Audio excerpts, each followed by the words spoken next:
ತುಮಕೂರಿನ ಮಹಾತ್ಮ ಗಾಂಧಿ ಕ್ರೀಡಾಂಗಣದಲ್ಲಿ ನಡೆಯುತ್ತಿರುವ ಕರ್ನಾಟಕ ಕ್ರೀಡಾಕೂಟದ ಫುಟ್ಬಾಲ್ ಪಂದ್ಯದಲ್ಲಿ ಆಟಗಾರರ ನಡುವೆ ಮಾತಿನ ಚಕಮಕಿ ನಡೆದಿದೆ. ಮಂಡ್ಯ ಮತ್ತು ಉತ್ತರ ಕನ್ನಡ ತಂಡಗಳ ನಡುವಿನ ಪಂದ್ಯ ವೇಳೆ ಈ ಘಟನೆ ಸಂಭವಿಸಿದ್ದು, ಕೆಲ ಕಾಲ ಕ್ರೀಡಾಂಗಣದಲ್ಲಿ ಗೊಂದಲದ ವಾತಾವರಣ ನಿರ್ಮಾಣವಾಯಿತು. ಪಂದ್ಯ ನಡೆಯುವ ಸಂದರ್ಭದಲ್ಲಿ ಸ್ಕೋರ್ ಸಂಬಂಧಿತ ವಿಚಾರದಲ್ಲಿ ಅಂಪೈರ್ ಸ್ಪಷ್ಟ ಹಾಗೂ ಸರಿಯಾದ ತೀರ್ಮಾನ ನೀಡುತ್ತಿಲ್ಲ ಎಂದು ಮಂಡ್ಯ ತಂಡದ ಆಟಗಾರರು ಅಸಮಾಧಾನ ವ್ಯಕ್ತಪಡಿಸಿದ್ರು. ಅಂಪೈರ್ ತೀರ್ಪುಗಳ ವಿರುದ್ಧ ಆಕ್ಷೇಪ ವ್ಯಕ್ತಪಡಿಸಿದ ಮಂಡ್ಯ ಆಟಗಾರರು ಉತ್ತರ ಕನ್ನಡ ತಂಡದ ಆಟಗಾರರೊಂದಿಗೆ ವಾಗ್ವಾದಕ್ಕಿಳಿದಿದ್ದಾರೆ.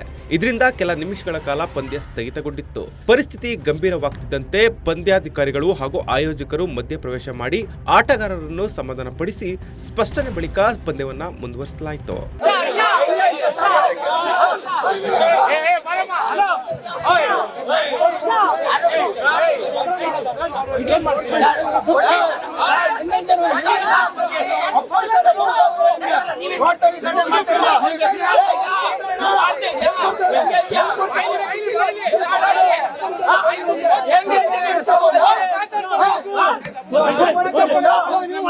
ಸಂಪೂರ್ಣ ನ್ಯೂಸ್, ಇದು ನೊಂದವರ ಧ್ವನಿ.